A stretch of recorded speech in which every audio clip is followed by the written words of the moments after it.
By the time they have returned from New York trip, Gaurama's perception of America had changed a lot.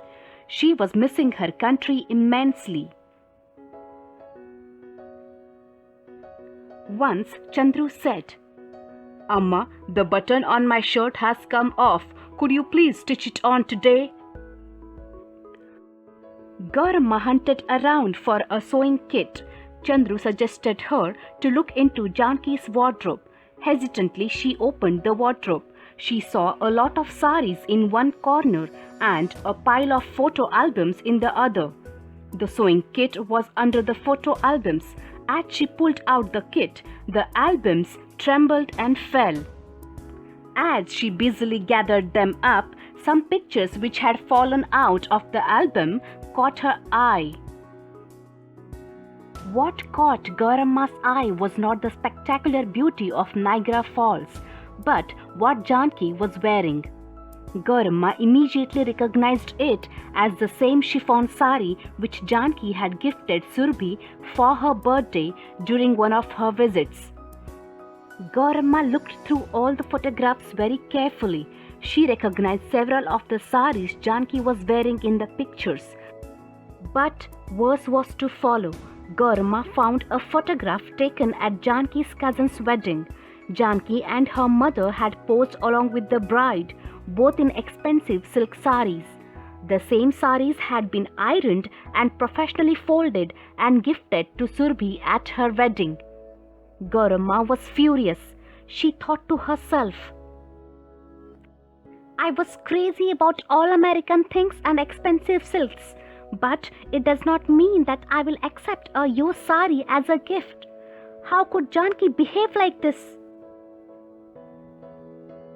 There was nothing inherently wrong in passing on a used sari, but Gaurama felt one should not lie about it.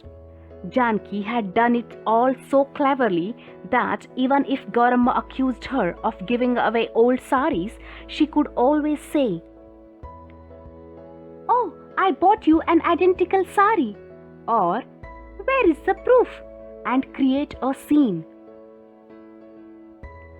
Gaurama was deeply hurt and decided that never again would she ask Janki for anything from America.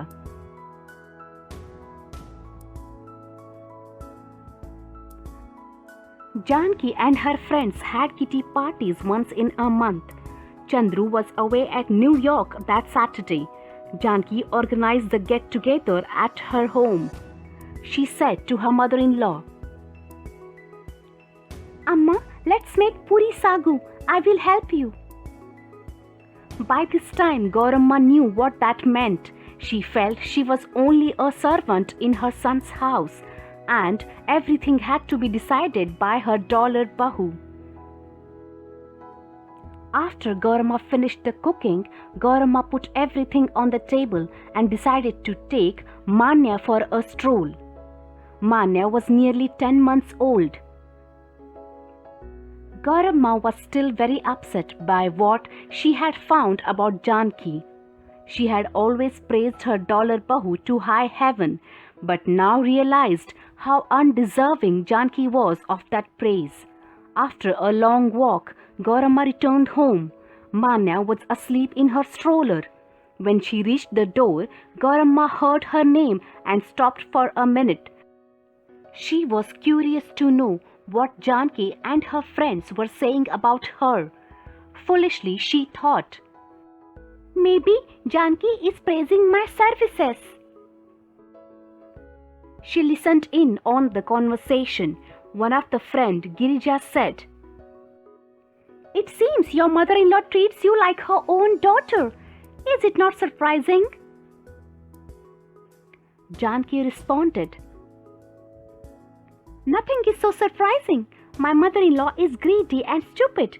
My co-sister-in-law, Vinisha, is from a poor family and innocent about the ways of the world. My sister-in-law, Surbhi, does not have any brains. It is very easy to manage such women." Gaurama was still outside and began sweating. Her dollar bahu continued rolling out her real feelings.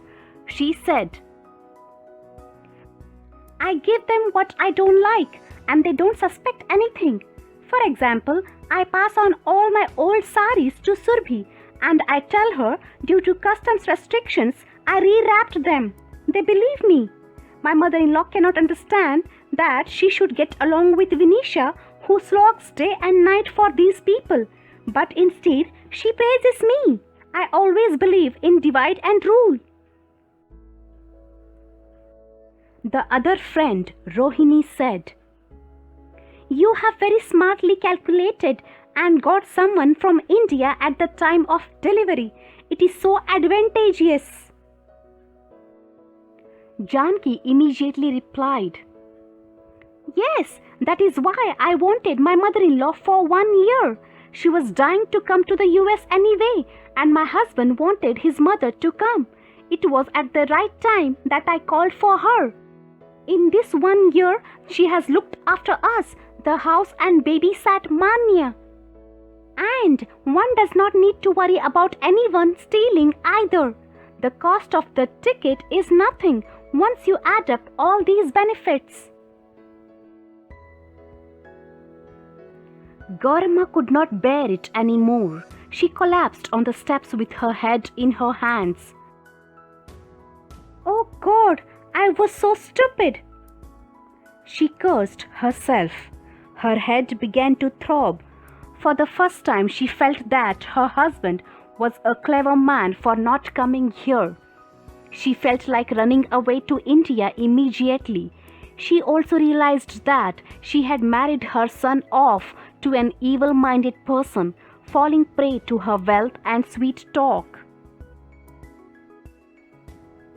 Just then, Manya woke up and began to demand attention.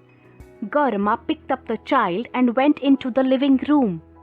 Janki got up with a sweet smile and told her, Amma, everyone says you have a magic line in your hand and no 5-star hotel can compete with your cooking. Gaurama did not even smile. She quietly went into her room. That entire night, Gaurama cried, and her wet pillow was testimony to her uncontrollable grief. She missed Vinisha. Now she could finally appreciate that poor girl. She regretted her own attitude towards Vinisha. She felt awful when she remembered that she had never even given Vinisha any gift, be it for her pregnancy or any other occasion, and how badly she had treated her in the run-up to Surbhi's wedding. How blind I was! Why did I behave so stupidly? She kept asking herself through that wretched night, and the answer became clear. It was the dollar. The dollar had blinded her, making her unable to see the reality.